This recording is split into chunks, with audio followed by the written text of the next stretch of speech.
John Paul గారే సరైన pastor, Dinakaran అనేవాడు దొంగ, సతీష్ అనేవాడు దొంగ, విజయ్ అనేవాడు దొంగ, ఇది క్లియర్గా చెప్పరాదన్నా? నేను అదే చెప్తున్నాను నా వుల్ఫ్స్ ఇన్ షీప్స్ క్లోతింగ్ అని ఛానల్ పెట్టి, వుల్ఫ్స్ ఇన్ షీప్స్ క్లోతింగ్ అంటే గొర్రె చర్మం వేసుకున్న తోడేళ్ళు అని ఆ ఛానల్ పెట్టి ఆ ఛానల్లో వీడియోలు పెడుతున్నా అంటే విత్ ఫోటోలతో వీడియోలతో పెడుతున్నా. అయితే జాన్ పాల్ గారు వంటి తక్షణ కర్తవ్యం ఏంటంటే ఫస్ట్ హిందువులను మార్చడం కాదు, హిందువుల నుంచి మారవబడ్డ క్రిస్టియన్స్ ఉంటారు కదా వాళ్ళని మార్చాలి మీరు ఫస్ట్. నేను అదే చేస్తున్నాను. పాల్ దినకరన్ చేసిన ప్రసంగాలు, బ్రదర్ సతీష్ గానీ అవును లేకపోతే బ్రదర్ అనిల్ గానీ వీళ్ళ నుండి రక్షించాలా మీరు?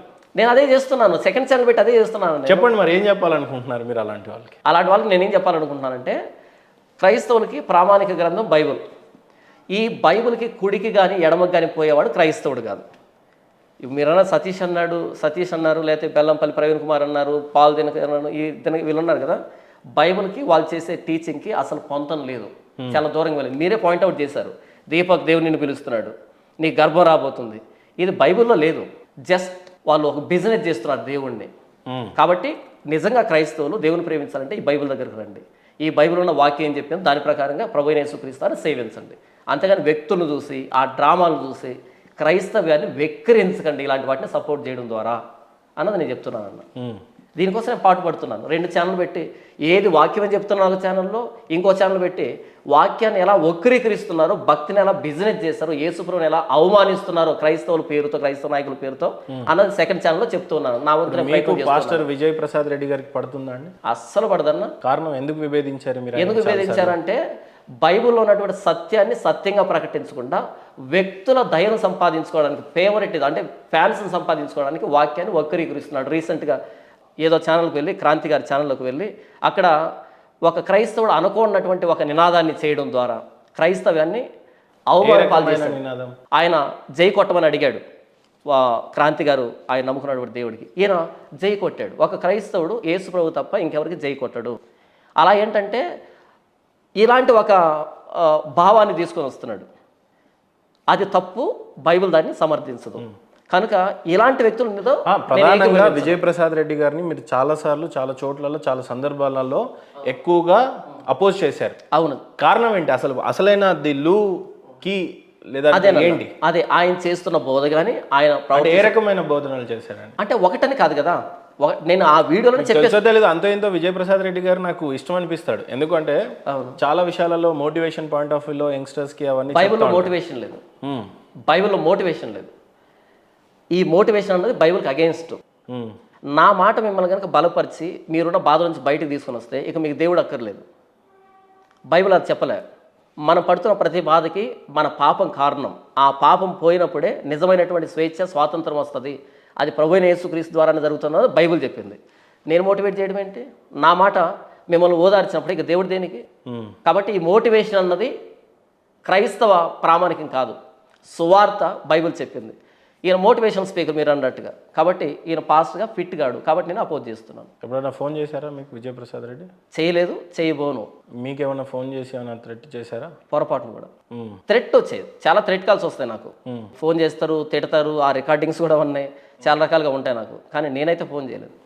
కొత్తగా తెలుసుకోవాల్సిన ఏం లేదు నాకు ఆ వ్యక్తి దగ్గర నుంచి. హిందువులకి భారతదేశంలో ముంపు ఏదైనా ఉంది అంటే అది క్రిస్టియానిటీయే. సారీ, తొందరలోనే క్రిస్టియానిటీ మొత్తం కూడా హిందువులను మార్చే క్రమంలో బిజీగా ఉన్నారు. అతి తొందరలో ఉన్నటువంటి తక్కువ క్రిస్టియన్స్, ఇప్పుడు మీకు నిజం చెప్పాలంటే చౌదరీస్లో క్రిస్టియన్స్ అయిపోయారు, ఎస్సీలో క్రిస్టియన్స్ అయిపోయారు, ఎస్టీలో క్రిస్టియన్ అయిపోయారు, బీసీలో. కానీ సర్టిఫికేట్స్ మీద ఇంకా అది హిందువుగానే ఉంటుంది. ఇప్పుడు సపోజ్ మీరు ఇందాక అన్నారు మీ పేరు మణికంఠనే ఉండొచ్చు, నాకు తెలిసి సర్టిఫికేట్ అనేది తెలియదు. అవును, మణికంఠ. అప్పుడు జనం అనేది ఏ రకంగా కౌంట్లోకి తీసుకుంటారు పాపులేషన్లో? మీరు హిందువుగానే తీసుకుంటారు. ఈ భారతదేశంలో చాలా మందికి తెలియని విషయం ఏంటంటే వీళ్ళు ఎప్పుడో క్రిస్టియన్లుగా మారిపోయారు, కానీ ఇంకా మా పాపులేషన్ ఇంత 100 కోట్లు ఉంది, వీళ్ళు ఇంకా 20 కోట్లు 30 కోట్లుగానే అంటున్నారు. కానీ వాస్తవంగా క్రిస్టియానిటీ నుండి హిందూ మతాలకి పెను ముంపుగా లేదా? అస్సలు లేదన్నా. నేను దానికి పదే చెప్తున్నా, Christianity is not a religion.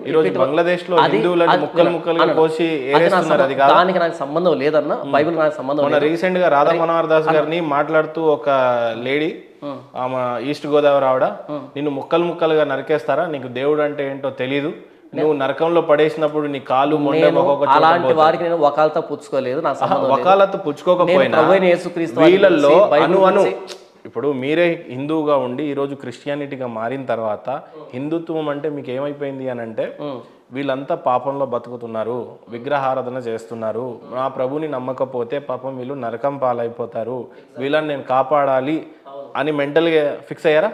నేను బోధిస్తున్నదే కదా, అదే. అవును, చెప్పండి హిందువుల పరిస్థితి ఏంటి? ఎగ్జాక్ట్గా నేను అనుకున్నది మీరే చెప్పేశారు. ఉమ్, వీళ్ళు పాపంలో బ్రతుకుతున్నారు, ప్రభువైన యేసుక్రీస్తు వారిని తెలుసుకోకపోతే ఏమైపోతారో వీళ్ళకి శిక్ష విధించబడతారు కదా, వీరు పాపాల నుంచి బయటకు రావాలంటే ప్రభువైన యేసుక్రీస్తుని అంగీకరించాలి కదా మెంటల్గా మిమ్మల్ని ఎవరు ఫిక్స్ చేశారు? అన్న.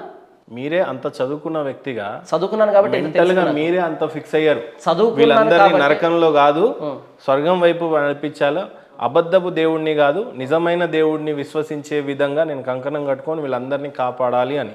దేని ప్రాముఖ్యంగా చేసుకొని నేను దానికే చెప్పాను, నా అనుభవం ద్వారా నేను తెలుసుకున్నాను, ఈ బైబిల్ చదవడం ద్వారా తెలుసుకున్నాను కనుక నేను ఒప్పించబడ్డాను. నేను గతంలో ఎంత పాపిని ఒప్పించబడ్డాను, బైబిల్ ప్రకారంగా ఎంత నరకం అనేది ఎక్కడుంది, స్వర్గం అనేది ఎక్కడుంది? ఇవి రెండు మరణాంతర లోకాలు, ఆఫ్టర్ డెత్, ఇవి రెండు ఉండేది. అవి ఎక్కడున్నాయి అడ్రస్ చెప్పడానికి, అవి మరణాంతర లోకాలు. ఈ భూమి మీద ఉన్నంతకాలం మన పాపాలను క్షమించబడేటట్టు చేసుకోవడం మాత్రమే నేను బోధించేది. అవి ఎక్కడున్నాయనేది చనిపోయిన వ్యక్తికే తెలుస్తుంది. అది మరణాంతర లోకాలు, వాటికి అడ్రస్ లేదు కదా. అంటే పరలోకం ఎక్కడుంది అనేది బోధించాడు కదా. పరలోకం ఎక్కడుంది అన్నది నా బోధన. పరలోకానికి ఎలా బైబిల్ బోధించింది కదా, పరలోకం అనేది సర్టెన్ ప్లేస్ లో ఉంది. బోధించలేదు. అరే పరలోకంలో ఎలా ఉంటాము అనేది చెప్పారు కదా, స్వర్గం ఎలా ఉంటుందని చెప్పారు కదా. పరలోకం ఎక్కడ ఉంటుంది అన్నది బైబిల్ బోధించలే. పరలోకానికి మనం ఎందుకు వెళ్ళాలి, పరలోకం అనేది పరిశుద్ధమైన లోకం అనేది చెప్పింది. పరలోకంలో ఏముంటది అనేది బోధించారు కదా. పరలోకంలో దేవుడు ఉంటాడు, ఏ రకంగా అక్కడ మన జీవన శైలి ఉంటుందని కూడా బోధించాడు కదా. అక్కడ పరిశుద్ధత ఉంటుంది, దేవుడు ఉంటాడు అని మాత్రం చెప్పింది తప్ప అక్కడ ఎలా ఉండబోతుందో మన బైబిల్ చెప్పలే. పోనీ నరకం ఎలా ఉంటుంది అనేది బోధించబడ్డది. ఏముంటది నరకంలో? ఇక్కడ చేసిన పాపాలను బట్టి అక్కడ కుమిలి ఏడ్చడం, దేవునికి దూరమైనటువంటి స్థితి, అది వేదనకరమైన స్థలం, బాధతో కూడుకున్నటువంటి స్థలం. అక్కడ అగ్ని ఆరదు, పురుగు సావదు అనేటువంటి ఒక అసహ్యకరమైనటువంటి పోలిక చేయబడింది నరకాన్ని కూర్చి. 10 రూపాయలు దొంగతనం చేసినా దొంగే, అవును. 1,00,000 రూపాయలు దొంగతనం చేసినా దొంగే. పాపాన్ని బట్టి శిక్ష ఉంటుందా, లేకపోతే నువ్వు ఇంత పాపం చేసావు కాబట్టి అంత శిక్ష ఉంటుందని చెప్పిందా బైబిల్? 10 రూపాయల, 100 రూపాయల, 1,00,000 రూపాయలు కాదు ఇక్కడ మ్యాటరు. దొంగతనం చేసే నేచర్ మనలో ఉంది, దాన్ని పాపం అని చెప్పింది బైబిల్. సార్ నేనేమంటా, మీరు ఒక రకంగా బతుకుతారు, నేను ఒక రకంగా బతుకుతాను. అవును. నేను బతికినన్ని రోజులు నేను అతి ఎక్కువగా పాపాలు చేయొచ్చు, నాకంటే ఎక్కువగా మీరు చేయొచ్చు. అవును. కానీ అక్కడ జడ్జిమెంట్ డే అనేది ఒకటి ఉంటుంది అనేది రాసిపెట్టి. అవును, ఉంది. ఆ జడ్జిమెంట్ డేలో మీకు పురుగు ఆరదు, ఇది సావదు, ఇది అంతా రాసిపెట్టుంది. అవును. కానీ ఎంత తప్పు చేస్తే అంతే శిక్ష అని రాసిపడిందా, లేదు నువ్వు మర్డర్లు చేసావు, మానభంగాలు చేసావు, అందరికి ఒకే రకమైన శిక్ష ఉంటుందా, అందరు ఒకేలా కాలుతా ఉంటారు, ఆర్తనాదాలు చేస్తూ ఉంటారు, ఇలా జరిగి ఉంటుందా? అది చెప్పండి. బైబిల్ ఏం చెప్పిందంటే నీతిమంతుడు లేడు, ఒక్కడు లేడు, ఏ భేదం లేదు, అందరూ పాపం చేసి దేవుడు అనుగ్రహించిన మహిమను పొందలేకపోతున్నాం. మంచివాడు అనేవాడు లేడు. నేను దొంగతనం చేయలేదు కాబట్టి నేను మంచివాడిని కాదు, నాకు అవకాశం రాలేదు కాబట్టి నేను చేయలే. అవకాశం వచ్చి చేస్తాను, ఎందుకంటే నేచర్ ఉంది అది నాకు. ఎందుకంటే నీతిమంతుడు లేడు, ఒక్కడు లేదు. కాబట్టి ఇక్కడ దొంగతనం చేశాడా చేయలేదా, తప్పు చేశాడా లేదా, ఎంత తప్పు చేశాడు అన్నది ఆ ప్రశ్న ఇక్కడ. By born we are sinners. మనుషులు బై బోర్న్ సిన్నర్స్, జన్మతః పాపులు, కర్మతః పాపులు. కాబట్టి దొంగతనం చేశాడు కదా నరకంలో వేయడు. మనలో పాప స్వభావం ఉంది. నేను పాపం చేయట్లేదంటే పాపం చేసే అవకాశం రాలే నాకు, లేదా అవకాశం వచ్చినా కొన్ని సమాజాన్ని భయపడి అడ్డు పెట్టుకున్నాను తప్ప పాపం చేసే స్వభావం నాలో ఉంది. కాబట్టి నేను పాపం స్వభావం కలిగిన వాడిని కాబట్టి నేను నరకానికి వెళ్తాను అంతే. అక్కడ డిగ్రీస్ లేవు. ఇప్పుడు 10 రూపాయలు చేశాడు, 100 రూపాయలు చేశాడు, డిగ్రీస్ లేవు. By born I'm sinner, by deeds also I'm sinner. జన్మతః కర్మతః పాపినే. అన్లెస్ అంటిల్ జీసస్ క్రైస్ట్ని యాక్సెప్ట్ చేసేంత వరకు, ఆయన ఉచితంగా నన్ను నీతిమంతుడిగా పరిశుద్ధుడిగా చేసేంత వరకు నేను పాపినే. జన్మతః పాపం అని అంటే సెక్స్ వల్ల పుడతాం కాబట్టి పాపం? No, sex is sacred. Okay, ఎందుకు సిన్నర్ గా పిలువబడ్డారు? జన్మతః పాపి మనిషి అని అంటే పుట్టుకతోనే పాపి అని అంటున్నారు మీరు. అవును. అభం శుభం తెలియని బేబీ కూడా పాపితో సమానం. అవును. కారణం ఏంటి, ఎందుకు పాపి? దానికి చెప్తున్నాను. ఆదామును దేవుడు పాపం లేనివాడిగా చేశాడు, యథార్థవంతుడిగా చేశాడు. చేసిన తర్వాత స్త్రీని చేసిన తర్వాత మీరు ఆ పండును తినకండి అని చెప్పాడు. అది తింటే మరణిస్తారు అని చెప్పాడు. పాపము అంటే దేవుని మాటను అతిక్రమించేటువంటి స్థితి. దేవుని మాటను ఆజ్ఞను అతిక్రమించేదాన్ని పాపం అంటాం ఆ స్థితిని. మీ తండ్రి చేసిన పాపం మీకు వహిస్తుందా? నా తండ్రి చేసిన పాపం నాకు రాదు, సంబంధం లేదు. నా తండ్రి చేసిన ఆయన పాపం నాకు పాపం రాదు. ఆయనదే, ఆయనదే, మీ పాపం మీదే. నాదే. ఆదాము హవ్వ చేసినటువంటి పాపాలు ఇంకెందుకు కొనసాగుతున్నాయి మరి? నేను దానికి చెప్తాను. ఇక్కడ ఆదాము హవ్వలు పండు తిన్నారు కాబట్టి ఆ పండు తిన్న పాపం నాకు రాలే.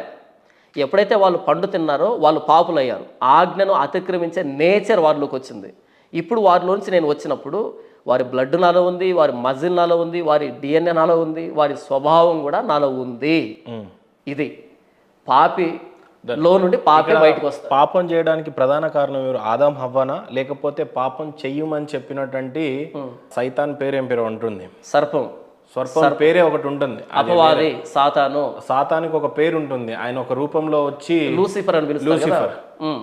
లూసిఫర్ చెప్పితే హవ్వ ఆ పండు తింటది. పాపం చేసింది ఎవరు? హవ్వ, ఆదాము. ఎవరి చేత పాపం చేయబడ్డారు? పాపం చేయడానికి ప్రేరేపించబడ్డారు. ఎవరు ప్రేరేపించారు? అపవాది చేత. రైట్, లూసిఫర్ చేశాడు. అవును. అప్పుడు శత్రువు దేవుడికి మానవుడు అవ్వాలా, లూసిఫర్ అవ్వాలా? ఇద్దరు కావాలి. మరి లూసిఫర్ని ఏమైనా శిక్షించాడు అప్పుడు దేవుడు? చెప్పాడు కదా, స్త్రీ సంతానానికి నీకు వైరం కలుగజేస్తాను. లూసిఫర్ దాన్ని అంటున్నా, ఇక మీదట నీవు పొట్టతో ప్రాగుతావు, మట్టి తిని బ్రతుకుతావు అని చెప్పాడు. భూ జంతువులే కల్లా శపించబడిన దాని అవుతావు అని చెప్పాడు. అంటే పాముగా చూస్తారు. నాగుబాం కాదు నేను మాట్లాడుతున్నాను. నాగుబామును రసెల్స్ వైపు మాట్లాడలేదు. నాకు అక్కడ రాయబడింది ఏంటంటే ఘట సర్పము అని రాయబడింది. లూసిఫర్ అయితే ఆల్రెడీ ఒక సైతాన్. అవును. ఆయన పాముతో ఎందుకు ఉంటాడు? నేను అదే అంటున్నాను. అక్కడ సర్పెంట్ అన్న దగ్గర నాగుపాము గురించి కాదు రాసింది, సర్పెంట్ అన్నది. అంటే ఇప్పుడు లూసిఫర్ పైన ఆల్రెడీ పాకుతా ఉన్నాడు. ఆల్రెడీ పాకేవాడిని పొట్టతో పాకమని చెప్పించడం ఏంటి? ఆల్రెడీ పాకుతున్న వ్యక్తిని అంటే అంతకుముందు కాళ్ళు చేతులు ఉండాలి, అవి పోతేనే పొట్టతో పాకుతాడు. అదే శాపం అవుతుంది. లూసిఫర్ని ఎవరు సృష్టించారు? దేవుడే. ఎలా? Angelic being. ఇక్కడ క్లుప్తంగా చెప్పండి, లేకపోతే కన్ఫ్యూజన్ అయ్యే ఛాన్స్. కానీ నాకు అర్థమైంది. ఇక్కడ ఈ అపవాది ఈ సర్పాన్ని వాడుకున్నాడు. హవ్వతో మాట్లాడి ఆ పండును తినిపించేటట్టుగా దేవుని ఆజ్ఞ అతిక్రమించేటట్టు. అది వచ్చినప్పుడు ఇక్కడ సర్పం వేరే. లూసిఫర్ అనేవారు ఎవరు? ఎవరి చేత సృష్టింపబడ్డాడు? దేవుని చేతనే సృష్టించబడ్డాడు. ఏంజలిక్ బీయింగ్, దూత, దేవుని సముఖంలో ఉండేటువంటి దూత. ఆ దూత దేవునికి వ్యతిరేకంగా మానవులు ప్రేరేపించేట్టుగా ఆ సర్పాన్ని వాడుకొని వీరి చేత పాపం చేయించాడు. లూసిఫర్ని సృష్టించినటువంటి దేవుడు, అవును, ఆదాము హవ్వని సృష్టించాడు. అవును. దేవుడి ప్రమేయం లేకుండా ఏది జరగదు. దేవుడి ప్రమేయం లేకుండా లూసిఫర్ ఎందుకు కదిలాడు? అసలు దేవుని ప్రమేయం లేకుండా ఏది జరగదని చెప్పాను కదా. అవును, మరి లూసిఫర్ వచ్చాడు అని అంటే దేవుడికి తెలిసే వచ్చాడు కదా. తెలిసే పాపం చేశాడు కదా. అంత ఇష్టపడి సృజించినటువంటి దేవుడు ఆదాంని హవ్వని వీళ్ళ చేత పాపం చేయమని, లూసిఫర్ చేత పాపం చేయమని దేవుడు ఎందుకు కోరుకుంటాడు? అంటే దేవుడే కోరుకున్నట్టు కదా ఇక్కడ. ఓకే, చెప్తానన్నా. మీకు పిల్లలు ఉన్నారా? ఉన్నారు. మీ పిల్లలకి ఎప్పుడైనా టాయ్స్ కొనిపించారా? కొనిపించాను. వాళ్ళు పగలు కొడతారని తెలిసి కొనిపించారా? పగలు కొట్టరు అని? లేదు, పగిలిపోతాయి అని కొంటారు, తెలిసే కదా. అంటే మీరు డబ్బును దుబారా ఖర్చు పెడుతున్నారా? దుబారాగా కాదు. ఇక్కడ టాయ్స్ కి ప్రాణం లేదు. ఓకే, టాయ్స్ ఇక్కడ ప్రాణం ఉందా లేదు కదా నేను అంటున్నా. నేను ప్రాణం ఉందా లేదుగా మాట్లాడుతున్నది. ఫ్యూచర్ టాయ్స్ నా కంట్రోల్తో పనిచేయవు. ఓకే, ఈవెన్ నా పిల్లలు, నా కొడుకులు కూడా నా ప్రమేయంతో పనిచేయరు. నాకు ఆ శక్తి లేదు, దేవుడికి ఉంటది. అవును. కారణం ఏంటి? ఇప్పుడు దేవుడికి నాకు తెలిసి ఆ శక్తి ఉంటే ఇంతమంది మనుషులు కారణం ఏంటంటే ఆ టైంలో ఆదాం హవ్వ ఇద్దరే మానవులు. అవును. భూమి మొత్తంలో చెట్లని, ప్రాణులని అన్నిటినీ సృష్టించిన తర్వాత వీటన్నిటికీ ఒక ఆధిపత్యం ఉండాలి. అవును. వాడు ఇదంతా అనుభవించాలి అని చెప్పి ఇష్టంగా వీళ్ళిద్దరిని ఎవరి రూపంలో సృష్టిస్తాడు? దేవుడు తన స్వరూపంలో తన పోలిక. అంటే దేవుడు కొద్దిగా మానవ రూపంలో ఉంటాడు అని ఆ వాడికి అర్థమా? ఫిజికల్ గా కాదు. బట్ ఏదైనా నా రూపంలో మనుషుల్ని నేను సృష్టించుకోవాలి ప్రతినిధులుగా. వీళ్ళు ఈ మొత్తాన్ని, ఈ భూమి మొత్తాన్ని రాజ్యంగా చేసుకొని మంచిగా హ్యాపీగా ఉండాలి వీళ్ళిద్దరని సృష్టిస్తాడు. అంతే కదా? అవునన్నా, అవును. లూసిఫర్ ని సృష్టించింది కూడా దేవుడే. కానీ అదే లూసిఫర్ ఆయన ప్రమేయం లేకుండా వచ్చి, ఆయన ప్రమేయంతోనే వచ్చి మరి అప్పుడు ఏముంటది అన్న? అదే కదా అదే నేను అంటున్నాను. మీరు పిల్లలకి టాయ్స్ కొనిచ్చేటప్పుడే వాళ్ళు పగలు కొడతారని భవిష్యత్తు తెలుసు మీకు, అర్థమైందా? ఇక్కడ ఏంటంటే మీ పిల్లలు ఎందుకు పగలగొట్టారు అంటే వాళ్ళకి ఫ్రీ విల్ ఉంది, స్వేచ్ఛ ఉంది. నా పిల్లలు ఆ టాయ్స్ ని పగలగొడతారని తెలిసి నేను ఇచ్చినాం అనుకుందాం. అవును. ఈ పగలగొట్టిన తర్వాత దీని త్రూ వీళ్ళకి వచ్చేటువంటి జీతం పాపం. అవును. ఇది తెలిసి నేను తండ్రికి ఇవ్వను కదా. ఏది ఇక్కడ ఒక పండు ఆదాము హవ్వని దేవుడు రోబోట్స్ లాగా చేయలే, ఫ్రీ విల్తో చేశాడు, స్వేచ్ఛ స్వతంత్రులుగా చేశాడు. ఎక్కడ ఫ్రీ విల్ ఉంటుందో అక్కడ వైలేషన్ ఉంటుంది, అతిక్రమించడం ఉంటుంది. అతిక్రమణ జరుగుతుందని దేవుడికి తెలుసు, దానికి సంబంధించినటువంటి ప్రాయచిత్తాన్ని కూడా దేవుడు ఏర్పాటు చేశాడు. కాబట్టి ఇక్కడ మనల్ని రోబోట్గా చేస్తుంటే దేవుడు ఆదాం హవ్వల్ని, ఈ పాపం అనే ప్రస్తావనే రాదు. రోబోటు మన కమాండ్ని అతిక్రమిస్తుంది అది, ఎందుకంటే మనం ఇచ్చిన కమాండ్ ప్రకారం చేస్తుంది. దేవుడు మానవుల్ని స్వతంత్రంగా చేశాడు కాబట్టి అతిక్రమణ అనేది ఇన్ఎవిటబుల్, ఖచ్చితంగా జరుగుతుంది. భవిష్యత్ జ్ఞానాన్ని ఎరిగిన దేవుడు ఆయన. వాళ్ళు పాపం చేస్తారని తెలుసు, అయితే వారి చేతికే ఇచ్చాడు. వాళ్ళు పాపం చేశారు, వారి పాపాన్ని దేవుడు మరలా ప్రాయచిత్తాన్ని ప్రభువుని యేసుక్రీస్తు రూపంలో ఇచ్చాడు. ఇందులో కాంట్రడిక్షన్ ఏముంది? ఇందులో దేవుని తప్పుపట్టాల్సిందే ఉంది. లూసిఫర్ వచ్చాడు, ఆయన కార్యక్రమం చేసుకొని వెళ్ళాడు. అవును, లూసిఫర్ పరిస్థితి ఏంటి, ఆయన హిస్టరీ గురించి ఏంటి అంటే ఏం చెప్తారు? లూసిఫర్ కోసం కటిక చీకటి సిద్ధపరచబడింది, నరకం అపవాది దూతలకి అపవాది కోసం సిద్ధపరచబడింది అని చెప్పబడింది. శిక్ష ఎటర్నల్ లాస్ అనేది చెప్పబడింది. అపవాదికి శిక్ష ఉంది, ఆదమ హవ్వలకి శిక్ష వచ్చింది, సర్పానికి శిక్ష వచ్చింది. మీరు బతికున్నన్ని రోజులు ఈ భూమి మీద రేపు చస్తారు అనే రూపంలో కూడా ఒక పాపం చేసేయచ్చు మనం. ఇప్పుడు కూడా చేయొచ్చు మనసులో కదా. అవును, మనిషి అనేవాడు పాపం చెయ్యడు అనేది అసాధ్యమా? ఇంపాసిబుల్. ఖచ్చితంగా చేస్తా. ఖచ్చితంగా పశ్చాత్తాప పడిన తర్వాత దేవుడు క్షమించడం అనేది జరుగుతుంది. ఈరోజు తప్పు చేసేసి రేపు పొద్దున నేను చచ్చిపోతా, ఓకే, పశ్చాత్తాపం పడే సందర్భం కానీ కాలం కానీ ఎలా అక్కడ ఉంటుంది? అంటే ఇక్కడ ఏంటంటే అన్న, ఉద్దేశపూర్వకంగా పాపం చేయడం వేరు. తెలియకుండానే అయిపోతుంది. ఒక అందమైన అమ్మాయి వస్తే కళ్ళు పాపాలు చేసేస్తాయి. నేను అక్కడికే వస్తున్నాను. మంచి ఫుడ్ వచ్చింది అని అనుకో, నీది కానిది ఏదైనా నువ్వు ఆశించకూడదు. అది నా ఫుడ్ కాదు, నేను ఆశించేస్తా ఏదో ఒక రకంలో. అన్న ఒకటే బైబిల్ చెప్పే నీతి ఏంటంటే, చార్లెస్ స్పర్జన్ ఏమంటాడు అంటే, పాపం లేనటువంటి స్థితి కాదు నీతి అంటే, ఎందుకంటే అది ఇంపాసిబుల్, అది జరగదు. బై నేచర్ వీఆర్ సిన్నర్స్ అయినప్పుడు పాపమే, ప్రతి చోట పాపమే వస్తుంది. క్రిస్టియానిటీ ఏం బోధిస్తుందంటే, పాపం లేనటువంటి స్థితి నీతి అనిగా చెప్తూ ఉన్నది. నా ఊట, నా స్ప్రింగ్, ద వెరీ బిగినింగ్, ఆరిజినే సిన్ అని గుర్తించడమే క్రైస్తవ నీతి. నా ద్వారా మంచి జరగదు, నాలో మంచి లేదు, నేను మంచి చేయలేను అని గుర్తించి ప్రభువైన యేసుక్రీస్తు ఉచితంగా నన్ను నీతిమంతుడిగా చేయాలి తప్ప, నాకంటూ నేను నీతిమంతుడు కాదు అని గుర్తించడమే నీతి. ఇది ఉచితమైన నీతి. అంతేగాని పాపం లేనటువంటి కండిషన్లో నేనున్నాను, వస్తాను అని నేను చెప్పట్లేదు. మీ దృష్టిలో ఖురాన్కి అల్లాహ్, బైబుల్కి జీసస్, మన ఈశ్వరుడు ఎవరు గొప్ప అంటే ఏం చెప్తారు మీరు? గొప్ప కాదు, ఏకైక దేవుడు ప్రభువైన యేసుక్రీస్తు అని బైబిల్ చెప్పింది. మరి ఖురాన్ అదే చెప్తుంది కదా. నాకు సంబంధం లేదు అది.